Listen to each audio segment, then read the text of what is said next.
పాత్రికేయ మిత్రులకు, electronic media సోదరులకు, విచ్చేసిన అతిథులందరికీ కూడా పేరు పేరున స్వాగతం. అలాగే ఒక ఫోన్ కాల్ అడగగానే ఎన్నింటికి రావాలి అన్న ఒకే ఒక్క మాట, అంతా మించి ఏం లేదు. నా సోదరుడు Anil, thank you so much. ఈరోజు అనిల్ రావటం వల్ల ఈ సినిమాకి ఇంకా కొంతమందికి, ఇప్పటిదాకా ఎంతమందికి రీచ్ అయిందో ఇంకా కొంతమందికి గట్టిగా రీచ్ అవుతుంది. అది అందుకే కొంచెం గెస్ట్లు వస్తే సినిమా ఇంకా వెళ్తుందని ప్రొడ్యూసర్ ఆశపడతాడు. కంటెంట్తో పాటు ఇది కూడా చాలా ఇంపార్టెంట్. ఇంకా నా విషయానికి వస్తే, నేను చిన్నప్పటి నుంచి నాకు ఆ డప్పు సౌండ్ వింటే ఒళ్ళు పొంగిద్ది, ఆగదు, అస్సలు ఆగదు. అమ్మతోడు నేను అన్నీ మర్చిపోతా, అసలు నేను ఆగలేను. చిన్నప్పుడు ఊర్లో మాకు ఒక అతను ఊళ్ళో ఏది జరిగినా డప్పేయటానికి వచ్చేవాడు. తప్పెట అంటాం మేము, తప్పెట వేసుకొని వచ్చేవాడు, అన్నీ అనౌన్స్ చేసేవాడు. అతనితో పాటు వెనకాల పరిగెత్తుకుంటా డ్యాన్స్ వేసుకుంటూ వెళ్ళేవాళ్ళం. అది నరనరాల్లో జీర్ణించిపోయింది. సో అందుకే ఎవరిని ఇబ్బంది పడి ఉంటే సారీ. మా సినిమా కూడా దండోరా కాబట్టి ఏం పర్వాలేదు, ఈ సినిమా కోసం ఆ మాత్రం చేయొచ్చు. దండోరా ఈ సినిమా తర్వాత ఈ సినిమా ప్రొడ్యూసరు నా దృష్టిలో ఇంకా యూత్ బాయ్ నైట్ లైఫ్లన్నీ వదిలేస్తే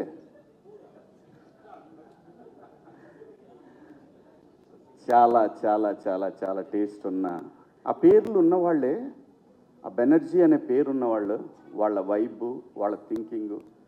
నేను ఇండస్ట్రీలో తిలక్ గారు అనే ప్రొడ్యూసర్ ఉండేవారు, ఆయన పూర్తి పేరు కూడా బెనర్జీ గారు అని ఉండేది. ఆ బెనర్జీ అంటే కమ్యూనిస్టులకు ఎక్కువ పెట్టుకునేవాళ్ళు ఈ పేర్లు. కమ్యూనిస్టుల ఫ్యామిలీస్లో ఉన్న వాళ్ళల్లో ఎక్కువ ఈ బెనర్జీ అనే పేరు పెట్టుకునేవాళ్ళు. సో చాలా చాలా చాలా అంటే అండి, సినిమా డబ్బులుంటే తీయొచ్చు, డబ్బులు ఎవరిని ఇస్తే తీయొచ్చు, కానీ కథను సెలెక్ట్ చేసుకుంటాడు చూసారా, అది అందరితో సాధ్యమయ్యే పని కాదు. 100% డబ్బులు మనం అన్ని బిజినెస్ల్లో బ్రహ్మాండంగా తోపులం బ్రహ్మాండంగా చేశామని అనుకుంటారు, కానీ భగవంతుడికి ఒక్కొక్కడికి ఒక్కొక్క టాలెంట్ ఇస్తాడు. డబ్బులు ఇవ్వకపోవచ్చు, డబ్బులు అవే వస్తాయి. సరస్వతి ఉంటే లక్ష్మి నడుచుకుంటా వచ్చేస్తాయి.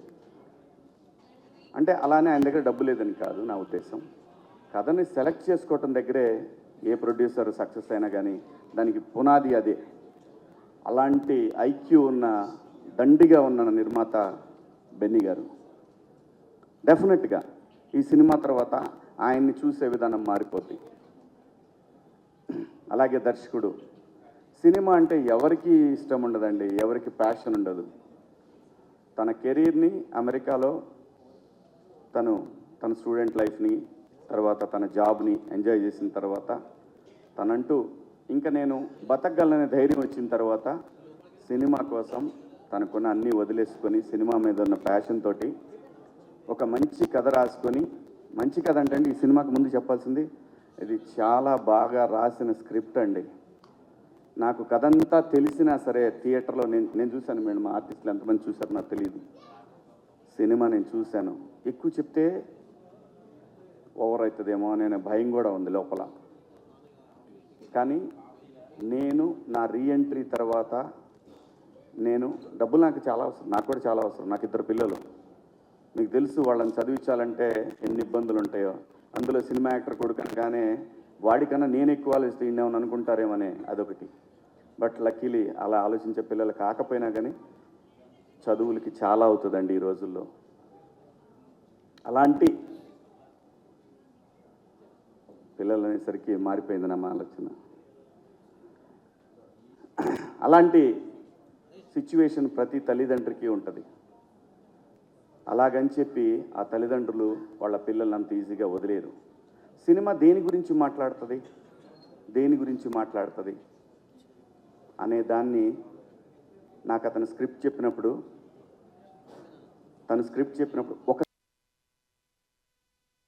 ఒక క్యారెక్టర్ కనెక్ట్ అయ్యాను. నా పాత్ర చాలా బాగుంది, సినిమా నా చుట్టూనే తిరుగుతుంది, కానీ అప్పటికి కూడా టెంప్ట్ అవ్వాల నేను. ఎందుకంటే నేను ఇండస్ట్రీకి వచ్చి రీఎంట్రీ మళ్ళీ వచ్చిన తర్వాత ఆ డబ్బులు అనే పదాన్ని పక్కన పెట్టి 13 సంవత్సరాలు నేను సర్వైవ్ అయ్యాను. ఇంకా నాకు డబ్బులు కాదు కావాల్సింది, నాకు ఇంత పేరు ఇంత రెస్పెక్ట్ ఇస్తున్నా వీళ్ళకి గౌరవం ఇవ్వాలి, మంచి సినిమా అయితేనే చేద్దాము, లేకపోతే పుట్టించినోడికి తెలుసు ఎలా తీసుకుపోయేవరకు ఎలా నడపాలనేది ఒక బలమైన ధైర్యం వచ్చిందండి నాకు. అలా అతను చెప్పిన ఆ కథని విన్న తర్వాత, నేను బిగ్ బాస్ హౌస్ నుంచి వచ్చిన తర్వాత, నా 90s రిలీజ్ అయిన తర్వాత నేను ఫస్ట్ ఒప్పుకున్న సినిమా కూర్మనాయక. అది చాలా గ్రాఫిక్స్తో ఉన్న సినిమా, ఒక నెగిటివ్ క్యారెక్టర్ నాది, నాకు బాగా నచ్చిన కథ అది. దాని తరువాత కోర్టు కాదండి నేను ఒప్పుకుంది, ఈ సినిమా.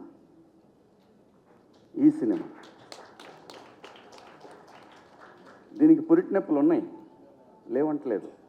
ఆ కారణం చేతనే నాని గారు తొందరగా అయిపోయింది, కానీ బెన్నీ కదా కొంచెం కష్టం ఉంటుంది, ఉండాలి, ఉంటేనే రెస్పాన్సిబిలిటీ ఉంటుంది, లేకపోతే కష్టం. అలా ఈ సినిమా 90s చేసిన నవీన్ మేడారం అని ఆయన నిర్మాత, దానికి సిరీస్కి ఆయన ద్వారా వచ్చారు ఈయన నా దగ్గరికి. ఈయన వచ్చినప్పుడు ఫస్ట్ నాకు పిచ్ డెక్ పంపించమని చెప్పాను నవీన్ మేడం, అది పంపించారు. ఆ తర్వాత ఆయన కథ చెప్పారు, వచ్చి నాకు కథ చెప్పారు. అదంతా వింటున్నాను కానీ నేను ఎక్కడ టెంప్ట్ అవ్వలేదు. ఓకే బాగుంది, బాగా రాసుకున్నాడు. ఎప్పుడైతే ఒక పాత్రను ఇంట్రడ్యూస్ చేశాడండి, అక్కడి నుంచి సినిమా లెవెల్ కూడా ఎవరెస్ట్ శిఖరంలాగా వెళ్ళిపోద్ది అనమాట. ఆ ఎవరెస్ట్ శిఖరంకి వెళ్ళిన తర్వాత బయటకు వచ్చే హై ఉంటుంది చూసారా, ఆ హై మీరు ఇందాక చూసిన తమ్ముడు డ్యాన్స్ చాలా బాగా రాసుకున్నాడండి. నిజంగా నేను అమితంగా ప్రేమించేమి మాట్లాడట్లేదు.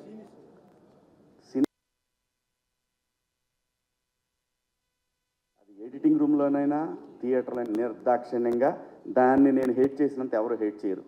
అబ్బా అంట మా వాడు ట్రైలర్ చేసిన, అబ్బాయి అక్కడక్కడ లూజ్ ఫ్రేమ్స్ ఉన్నాయేమన్నా, పెద్ద కొంచెం టైట్ పెట్టొద్దు, తెలీదు మరి ఎవరో ఏమంటారో, బయటికి వెళ్తుంది ఫస్ట్ మన బిడ్డ బయటికి వెళ్తా ఉంది ఫస్ట్ టైం అని చెప్పి ఆ భయం ఉంటుంది.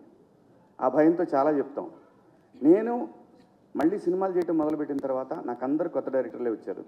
అన్ని కంటెంట్ ఓరియంటెడ్ ఫిల్మ్సే. ఏ ఫిలిం కూడా డబ్బుల కోసమే, డబ్బులు తీసుకుంటున్నాను, డబ్బులు తీసుకోవట్లేదు, మళ్ళీ అలాంటి మాటలు మాట్లాడకూడదు. డబ్బులు కావాలి కదండి అని అలా బతిలాడుకొని తీసుకుంటున్నాను, అది వేరే విషయం. కానీ ఆ కంటెంట్ విషయంలో మాత్రం నో కాంప్రమైజ్, నో.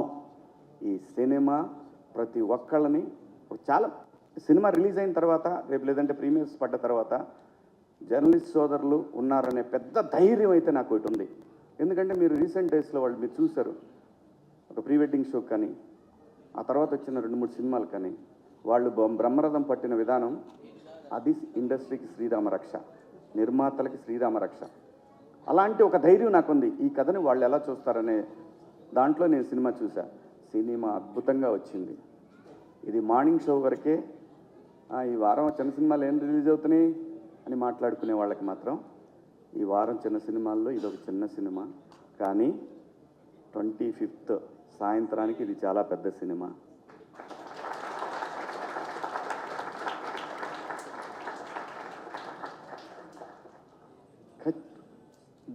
అంటే ఏ రేంజ్ అనేది నేనేమని చెప్పడానికి, అందరికీ నచ్చే సినిమా, 10 మందికి చెప్పే సినిమా. ఇందాక అనిలు నేను ఒక విషయంలో మాట్లాడుకున్నప్పుడు, ఈ సినిమా మనం మన తాతల నుంచి చూస్తున్నాము, మన నాన్నని చూసాము, మనము చూసాము, మన తర్వాత జనరేషన్స్ ట్విట్టర్లో కులం గురించి కొట్టుకునేది చూస్తున్నాము. ఎన్ని తరాలైనా మారిన ఈ అంశాన్ని ఏదో ఒక తరం వదిలేస్తేనే దాంతో ఈ తరం ఫైట్ చేయాల్సిందే, తప్పదు. ఆ కులం గోడ చుట్టూ ఉన్న ఒక మ్యాజిక్ ఉంది ఈ సినిమాలో. ఆ మ్యాజిక్ని ఫస్ట్ డే కాపీ చూసేటప్పుడు నేను సినిమా అంటే ఈ సినిమా తర్వాత నా రెమ్యునరేషన్ ఎంత పెరిగింది దాంతో కాదు, నా జడ్జిమెంట్, నేను మళ్ళీ సినిమాలకు వచ్చే కదా నా జడ్జిమెంట్ కరెక్ట్గా ఉందా లేదనేది తెలుసుకోవడానికి నేను చేసే ప్రయత్నంలో డైరెక్టర్ గారిని అడిగాను, మురళి గారు మీకు ఒక ఆత్మ ఉంటుంది, సోల్ మీద మీకు మాట చెప్పుంటుంది. ఫస్ట్ టైం నువ్వు సినిమా చూసుకున్నప్పుడు చెప్తుంది. ఏ డైరెక్టర్కైనా సరే, ఫెయిల్యూర్ అయినా హిట్ అయినా ఏ డైరెక్టర్కైనా ఒకటి అనిపిస్తుంది. మీరు నాకు చెప్పిన కథని ఒక 75% తీసారా? ఇది ఎందుకు అడిగానంటే యాక్చువల్ 50 తీస్తే చాలు ఈ సినిమాకి. 75% తీశానని మీ ఆత్మ చెప్తుందా మీకు అని అంటే ఆయన అన్న ఎగ్జాక్ట్ వర్డ్స్, సార్ అందరూ ఓవర్వెల్మింగ్గా ఉంది సార్, భయం వేస్తుంది నాకు, కానీ నేను ఒక 80% తీసా అనుకుంటున్నాను సార్ అని అన్నారు. ఎగ్జాక్ట్గా ఇదే మాట మాట్లాడారు ఆయన. చాలు 50 తీస్తే చాలు, నువ్వు 80 అనుకున్నావు అంటే ఖచ్చితంగా 60-70 దాకా వచ్చి ఉంటుంది, అది ఏం ప్రాబ్లం లేదు. చాలా మంచి సినిమా తీశాడండి. ఇలాంటి సినిమా నేను ఆదరించాలా వద్దా అనే విషయం ప్రేక్షకులది. అడగాల్సిన బాధ్యత మాది. అలాగే మీడియా మిత్రులు మరొకసారి ఖచ్చితంగా అడగాల్సిందే. అలాగే ఈ సినిమాలో పనిచేసిన టెక్నీషియన్స్ వెంకట్ గారు కానివ్వండి, సృజన తను కానివ్వండి, మార్క్ రాబిన్ గారు కానివ్వండి, అలాగే ఈ సినిమాకి పనిచేసిన ఎడ్వర్డ్ ద టోపీ మ్యాన్ చాలా చాలా చాలా కష్టపడ్డాడండి. తను కూడా అంటే ఆర్టిస్టుల్ని ప్రొడ్యూసర్ని మేనేజ్ చేయటం అంత ఈజీ కాదు. చాలా చాలా డీసెంట్గా డిగ్నిఫైడ్గా బిహేవ్ చేసి సినిమాని ఎక్కడా కూడా తగ్గకుండా నీట్గా ఒక కాపీ దాకా వచ్చేటట్టు పనిచేస్తాను. కానీ మేనేజర్గా పనిచేసిన మా రెడ్డి గారు కానీ ఇలా అందరూ ప్రతి ఒక్కళ్ళు అండి మా ఆర్టిస్టులు అందరూ, సుబ్బారావు గారు, మిగతా మా రాఘవేంద్రరావు గారు, జూనియర్ రాఘవేంద్రరావు గారు అందరండి. ఇతను చూస్తే కోపం వస్తుంది, మీకు చంపేద్దాం అనిపిస్తుంది రేపు సినిమాలో. అలాగే ఆయన సుబ్బారావు గారిని చూసిన మిత్రులు, ఆయన్ని చూసిన ఇతను చూస్తే ఇతను కనపడితే ఎక్కడ కనపడతాడని అడుగుతారు. ఉంది చాలా మ్యాటర్ ఉందండి సినిమాలో. చాలా బాగా తీశారు సినిమాని.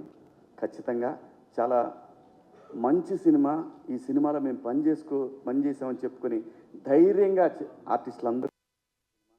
ఈ సినిమాలో నాకు బాగా నచ్చిన పాత్రల్లో బిందు మాధవ్ గారి పాత్ర ఒకటి. ఏమండి మన దగ్గర చాలామంది ఆర్టిస్టులు ఉన్నారండి, చాలామంది. ఎట్లాంటి ఈగోకి పోవసరం లేదు. మనిషి జీవితమే ఈగోల మయం. ఎలాంటి ఈగోలు పోవాల్సిన లేదు. మీరు పాత్ర ఇచ్చి చూడండి, భారతదేశంలో ఏ నటుడికి తగ్గకుండా పనిచేసే ఆర్టిస్టులు ఇక్కడ ఉన్నారు. బయట భాషల్లో వాళ్ళు బాగా చేయరని కాదు, వాళ్ళు మంచి ఆర్టిస్టులు కాబట్టే మన వాళ్ళు పెట్టుకుంటున్నారు. నేను ఎవరిని కూడా ఇక్కడ భాషా భేదాలు లేవు, కానీ ఇక్కడ ఓల్డ్ టాలెంట్ ఉందండి. చాలా కుప్పలు తెప్పలు టాలెంట్ ఉంది. నందు కానివ్వండి, మా తమ్ముడు చింపి చాట చేశాడు సినిమాని. అలాగే రవికృష్ణ, మణిక మీ ఇద్దరు పేరు తలకాయ నొప్పి నాకు ఈ సినిమాకి. మోనిక రాబిన్ సింగ్ ఆ అమ్మాయి ఒక్క షాట్ మీ జీవితాంతం మర్చిపోలేరండి. ఆ అమ్మాయి చేసిన ఒక షాట్ అయ్యి బాబోయ్ అసలు మామూలుగా ఉండదు. అలాగే చాలా ఉన్నాయండి, చాలా చెప్పుకోవాలి ఈ సినిమాలో. అందరూ బాగా చేశారు. నేను ఎలా చేశాను అనేది మీరు అందరూ రేపు సినిమా చూసి చెప్తారు. Thank you so much. మీ అందరికీ పేరు ఇంకెవరన్నా మర్చిపోయానా? ఎవరిని మర్చిపోలేదు. ఆ అమ్మాయి ఇంక సింగర్గా మిగలదు, యాక్టరే, ఖచ్చితంగా యాక్టరే. ప్రతి ఒక్క పాత్ర ఈ సినిమాలో ఒక్క పాత్ర కూడా వేస్ట్ పాత్ర అనేది ఉండదు. అంటే గ్రూపులో ఏదో పెట్టారులే ఫ్రెండ్స్ ఉండాలి కాబట్టి ఫ్రెండ్స్ పెట్టారు. సత్ అన్నాను, ఇంకో క్యారెక్టర్ ఉంటుంది, టీ మ్యాన్. ప్రతి ఒక్క పాత్ర. ఇప్పుడు ఎందుకులే అమ్మా ఇవన్నీ. అందరూ బాగా చేశారు. గట్టిగా దండోరా వినపడుతుంది. దేశం అంతా, రాష్ట్రం అంతా, ప్రపంచం అంతా వినపడుతుంది. Thank you so much. ఈ సినిమాలో అవకాశం ఇచ్చిన బెన్నీ గారికి, అలాగే డైరెక్టర్ గారికి, ప్రతి ఒక్కళ్ళకి. అన్నిటికన్నా ముఖ్యంగా ఈరోజు ఈ స్టేజ్కి ఒక గ్లామర్ తీసుకొచ్చిన నా సోల్ తమ్ముడు అనిల్, థ్యాంక్ యూ. అబ్బాయి అని పిలుచుకుంటా నేను. మా పిల్లల్ని కూడా అబ్బాయి అని ఎరా అని పిలుచుకుంటా, కానీ అబ్బాయి అని పిలుచుకుంటా నేను. సో తను రావటం నిజంగా చాలా చాలా చాలా కళొచ్చింది స్టేజ్కి. Thank you so much Anil. Thank you. Love you. Kasarla Shyam గారు, అమ్మా ఇతను మళ్ళీ నేషనల్ అవార్డు కొడతాడు, గ్యారెంటీ, డౌటే లేదు, ఏం డౌట్ లేదయ్యా. 200% దీనికి నేషనల్ అవార్డు రాకపోతే ప్రజలు తిట్టుకుంటారు, అది వాళ్ళకే వదిలేస్తున్నా. Thank you so much. Thank you అండి. Love you all. ఈ అమ్మాయి గురించి కూడా చెప్పాలిగా, మళ్ళీ లాస్ట్లో లేనిపోయింది. డబ్బులు ఇచ్చినా చెప్పాలి, తప్పదు, మాకు చెప్పినట్టే. చాలా బాగుందమ్మా. చాలా బాగా చేస్తున్నావు. ముఖ్యంగా నీ డ్రెస్ సెన్స్ చాలా బాగుంది. దయచేసి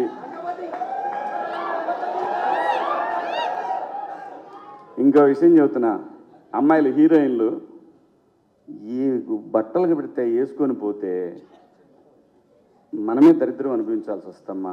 ఏమనుకోవద్దు, హీరోయిన్లు అందరూ మీరు అనుకున్నా నాకు పోయేది లేదు, లాగి పీకుతాం మనం, అది వేరే విషయం.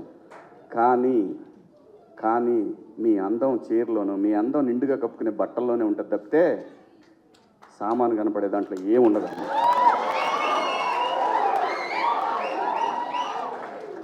అవి వేసుకున్నంత మాత్రాన చాలామంది చూసినప్పుడు నవ్వుతూ అంటారు, కానీ దేత్రం ఉండ ఎలాంటి బట్టలు ఎందుకు వేసుకుని కాస్త మంచి వేసుకోవచ్చుగా, బాగుంటావు కదా అనాలనిపిస్తుంది లోపల, అనలేము. అంటే మళ్ళీ నేను స్త్రీ స్వాతంత్రం లేదా స్వేచ్ఛ లేదు. స్త్రీ అంటే ప్రకృతి, ఎంత అందంగా ఉంటే అంత గౌరవం పెరిగిద్ది. ఈ ప్రకృతి అద్భుతంగా ఉంటుంది. అలాగే స్త్రీ మా అమ్మ చక్కగా ఎప్పటికీ గుండెల్లో కనపడతా ఉంటుంది, ఒక సావిత్రమ్మ కానీ ఒక సౌందర్య కానీ. అలాగే ఈ జనరేషన్లో ఇంకా చాలామంది, రష్మిక, చాలామంది అమ్మాయిలు ఉన్నారు. వీళ్ళందరూ ఇంపాక్ట్ క్రియేట్ చేశారు కాబట్టి అమ్మటే చెప్పగలుగుతున్నాం. గ్లామర్ అనేది ఒక దశ వరకే ఉండాలా, ఇంతవరకు ఉంటే పర్లా, అది ఇక్కడికి రాకూడదు. నేనేవాళ్ళే కానీ చెప్పడానికి మళ్ళీ అందరు రేపు పొద్దున పెద్ద పెద్ద వాళ్ళంతా బయలుదేరతారు, మాకు స్వేచ్ఛ లేదు. స్వేచ్ఛ అనేది అదృష్టం. ఆ స్వేచ్ఛని కోల్పోవద్దు. మన గౌరవం ఎప్పుడు పెరుగుద్దంటే మన దేశ భాషల నుంచే మన గౌరవం పెరిగిద్ది. అందులో ప్రపంచ వేదికల మీదైనా సరే చీర కట్టుకున్న వాళ్ళకే